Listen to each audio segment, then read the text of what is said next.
Hey YouTube. Okay, so I'm sitting here at work and I'm just going to start making more videos and using the iMovie, which is part of the iPhone. So I want to increase my channel so I could get to at least 1,000 subscribers and then see what comes after that.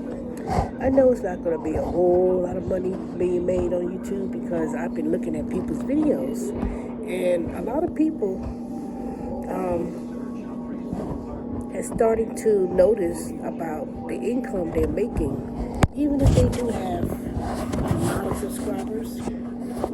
But this economy or recession rather is affecting everyone on all levels, from being a content creator, gig workers, regular W-2 jobs, whether it's white-collar work or blue-collar jobs.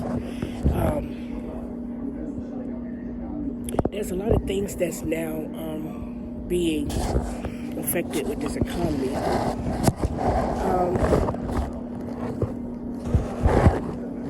Basically, you have to be prepared financially.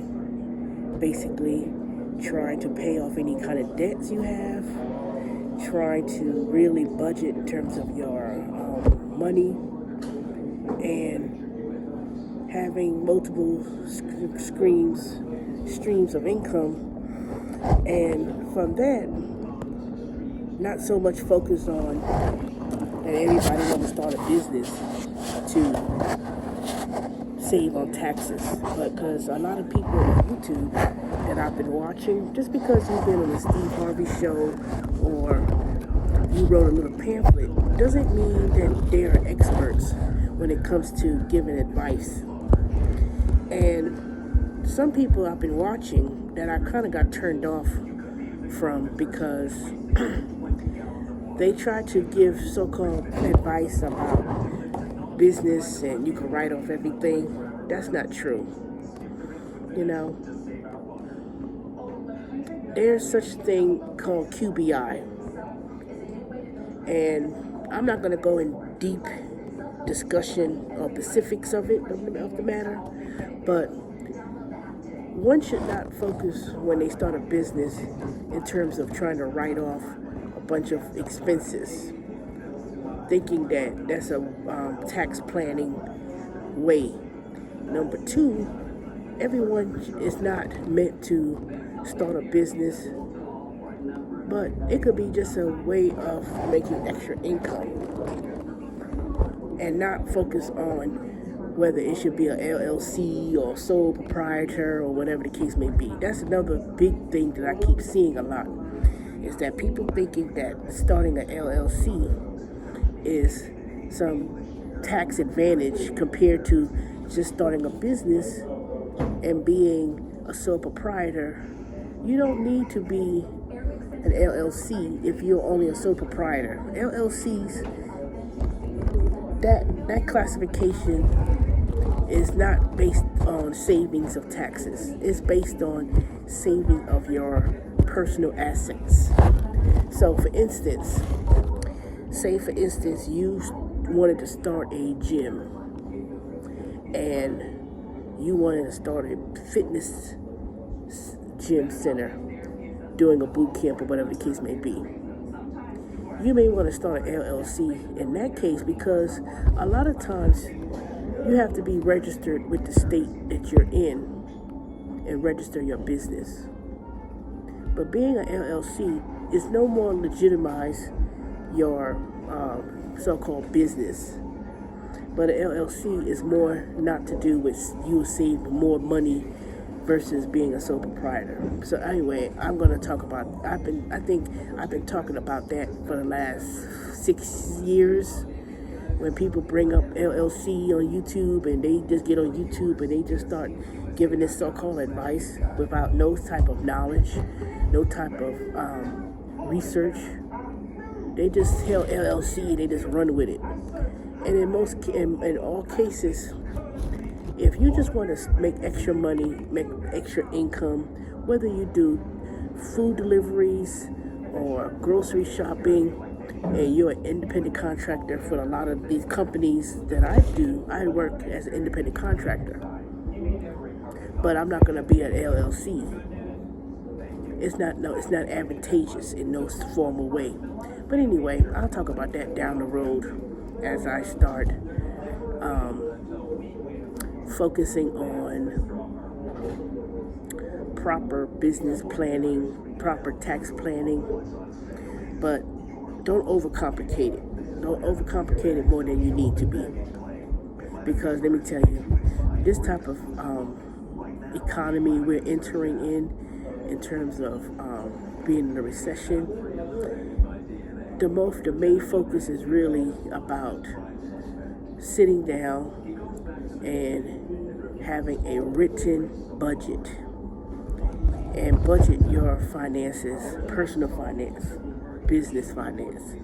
But if you're a person who just trying to come up with ways of making extra money, extra income to take care of your expenses, don't focus so much on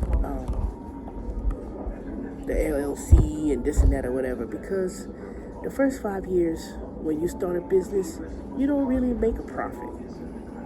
But at the same time, you want to do your own research, Don't follow so-called YouTube gurus about, oh, just start a business and you go in a business luncheon, you can write off things and this and that or whatever. Don't do that. Don't do that. Oh, when I take a trip, I always discuss, just because you go on a trip and you discuss 10 minutes with someone about business, that doesn't mean you get to write off that trip. So there's a lot of things you must be aware of when you listen to these so-called people. They think they're successful, but they're not.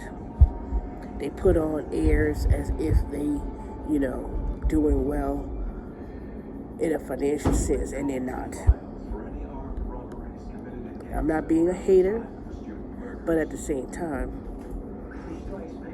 don't listen and get your business advice what you hear on YouTube. Even me. Yes, I talk about taxes sometimes. Yes, I talk about my life, but I'm not one to follow advice of others on YouTube about a business, especially when it comes to that. Now, a lot of videos that's coming out now, people are being more like preppers, preparing and things of that nature. Even, a lot of people you see them journaling their personal finance and budget. Excuse me. That's all good and that's all fair and good. But anyway, I just want to come on here and make a video. I'm still doing Spark deliveries, even though this past couple weeks I haven't done as much like I did when I first started. But it's kind of hard when you work 3 days a week, 12 hours a day, even though it's very light that I'm doing.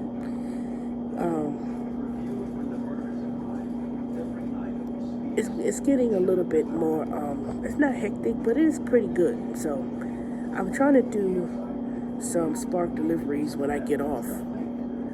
But, I said, what, I need to go home and rest, get up, do a few hours on Sunday and then this week.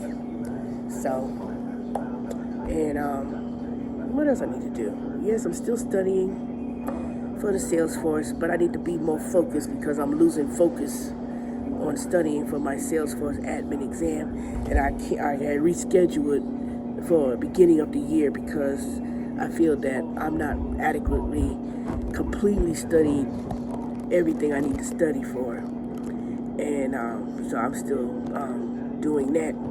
But I need to sit down, especially tomorrow, or better yet, early in the day, and physically write out a schedule, and just go out on my schedule and write everything down as to what I'm going to do when, what I'm going to do what. And then because I go back to work with TurboTax in a couple of weeks. And given that schedule, I have to do training, and I'm still going to try to work at Amazon still. I'm still trying to hang in there and work still and see what happens. But I'm going to do Spark, and then of course I got other little gigs that I do as well. But I'm just doing a little bit too much. I don't want to overwork myself to the point where I'm trying to do all these things and be running around in a circle and not accomplish what I need to accomplish. So that's one thing that I need to focus on, is know that what my end result goal is, which is to go into a new career in IT as a Salesforce administrator. But there's different positions within Salesforce. So, but my first thing is trying to study for that test. So I did push it back to, I think I put it in January. I put January. So they want people to take the test before the end of December. And if you had to retake the test, they want you to do it before December 31st. Me personally, I don't think it's going to be possible for me to do it before December and study.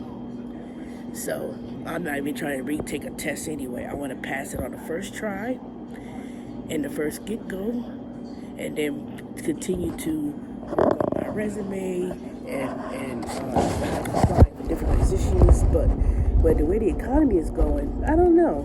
Nobody really has not addressed the numbers about unemployment and how all these big companies are laying off.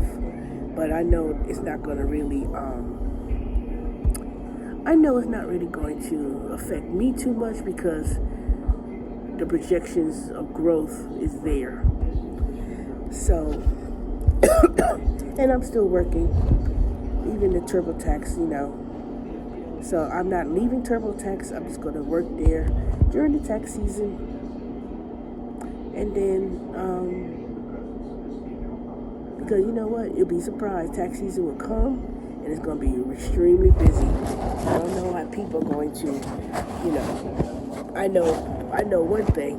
There are going to be a lot of people coming out the woodwork with people about these, so-called tax credits and, I get your refund quicker. A lot of people are going to be desperate. The ones who are going to be really desperate of getting refunds is the ones who's going to be broke, and they think that every year they get a refund, they're supposed to get one. But I don't know. So people are going to do everything possible to come out the woodwork and may charge you $300, $400, $500, $600 to do your tax return. And a lot of people, they don't even have the money to pay for the fee initially. So they're going to try to go to companies or firms where people just, as long as they're getting a few $1,000s, they don't know what they're paying in terms of the fees that they're paying. And then there are some people who's going to try to do it themselves. And, even if you go to TurboTax or H&R Block or Jackson Hewitt,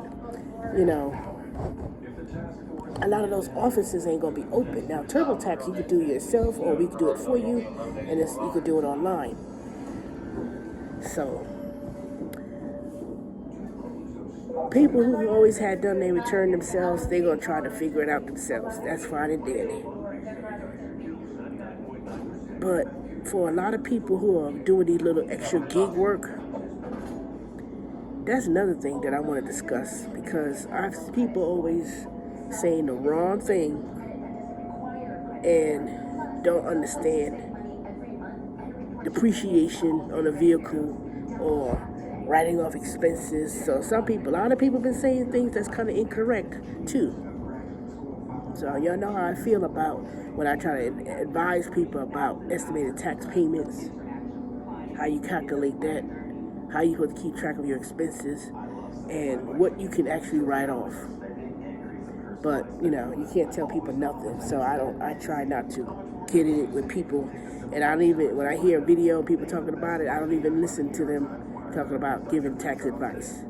I just shake my head and move on. But anywho, I'll talk to y'all later on. And I'm trying to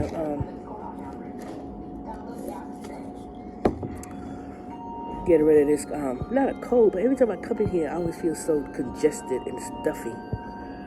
So hopefully hopefully, God willing, I will be going to spend time with my family on Christmas holidays. My mother said, you keep saying that. You say you'll come Mother's Day, you don't come. But, I got my reasons. So, okay, y'all. I'll talk to y'all later. Y'all have a good one. Like, comment, and subscribe. I would appreciate it.